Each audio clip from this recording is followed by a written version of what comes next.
Have you ever felt like the history we learn in school is just the tip of the iceberg? That there are stories, discoveries, and entire chapters of our past that have been conveniently left out, hidden, or even deliberately erased? Today, we're pulling back the curtain on some of the most fascinating and controversial pieces of forbidden history, the stories that challenge what we think we know about our own past. Let's start with a big one, Göbekli Tepe. Located in modern-day Turkey, this incredible site is over 11,000 years old. To put that in perspective, it's 6,000 years older than Stonehenge and 7,000 years older than the Great Pyramids of Giza. Mainstream history tells us that complex societies only emerged after the invention of agriculture. But Göbekli Tepe was built by hunter-gatherers. It features massive, intricately carved stone pillars, some weighing up to 20 tons.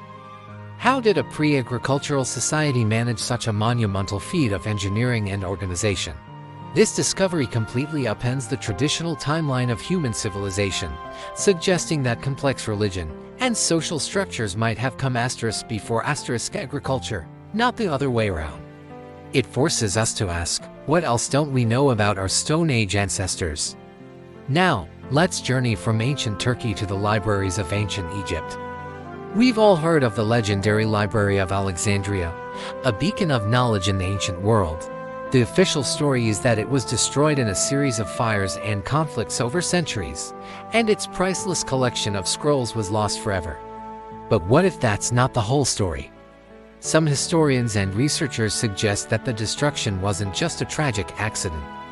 They propose that certain knowledge within the library on topics like advanced mathematics, astronomy, and maybe even technologies we can't comprehend today was deemed too dangerous or heretical by the rising powers of the time.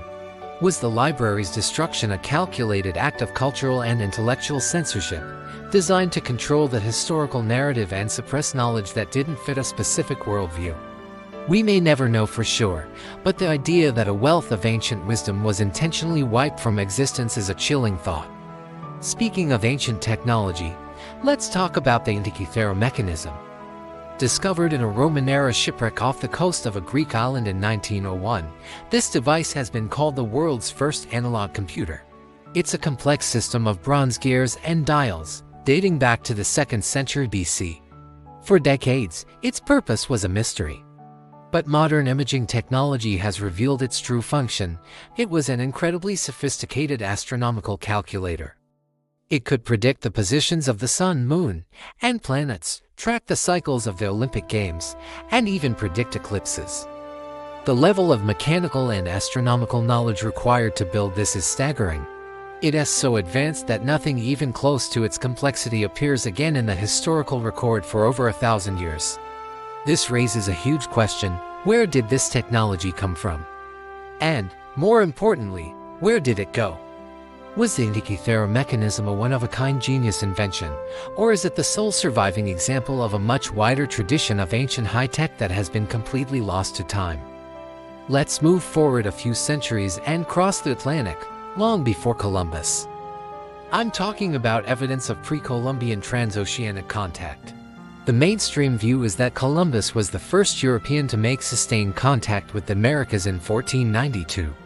But a growing body of evidence challenges this. For example, Roman coins have been found in North America, and Egyptian artifacts have allegedly been discovered in the Grand Canyon. Most compellingly, traces of nicotine and cocaine plants native only to the Americas were found in Egyptian mummies from thousands of years ago. How is this possible?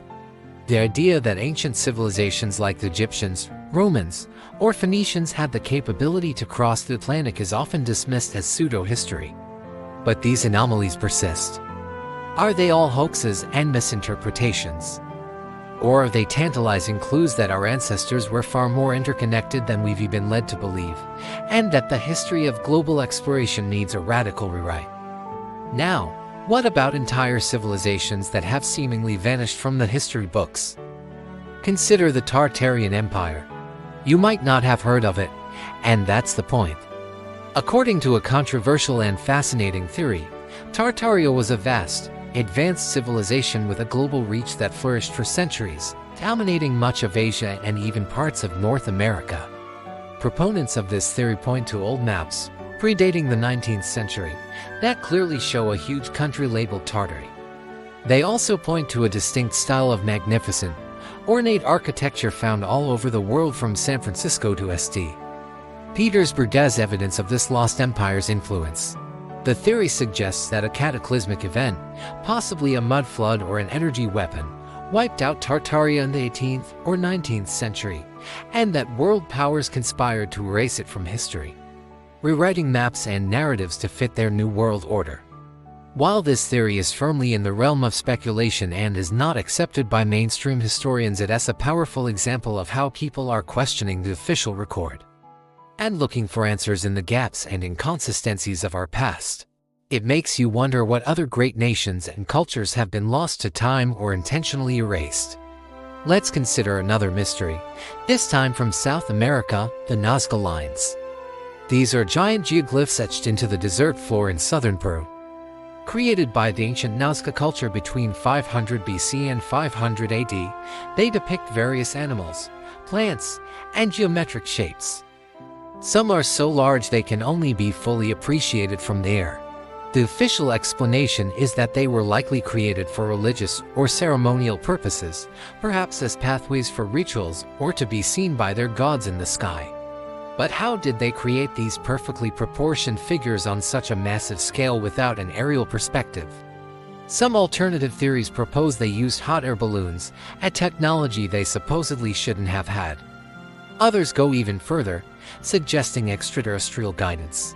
While we don't have to jump to aliens, the sheer precision and scale of the Nazca Lines are a testament to a level of planning and surveying that defies easy explanation. They remain a silent, beautiful enigma, challenging our assumptions about the capabilities of ancient peoples. Finally, let's talk about the very nature of history itself. We tend to think of history as a fixed set of facts. But as the saying goes, history is written by the victors. The narratives we learn are shaped by those in power. What about the stories of the conquered, the silenced, the heretics? For every official account, there are countless other perspectives that have been marginalized or forgotten.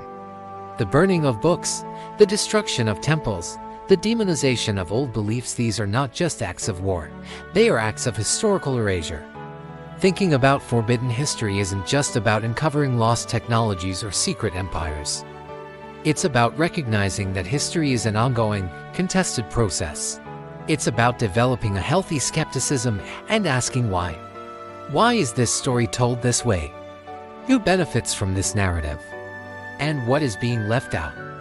The examples we've explored today, Göbekli Tepe, the Library of Alexandria, the Antikythera mechanism, pre-Columbian contact, Tartaria, and the Nazca Lines are just the beginning. They represent anomalies, cracks in the official story that invite us to dig deeper. They remind us that the human story is far richer, more complex, and much more mysterious than we can imagine. Perhaps the greatest lesson of forbidden history is that we should never stop questioning, never stop exploring, and never accept that we have all the answers. The past is not dead, it's not even past. It's a living puzzle waiting for us to find the missing pieces. What do you think? What piece of forbidden history fascinates you the most? Let me know down in the comments. I read every single one. Thanks for joining me on this journey down the rabbit hole. If you enjoyed this exploration, make sure to hit that like button and subscribe for more deep dives into the mysteries of our world. Until next time, stay curious.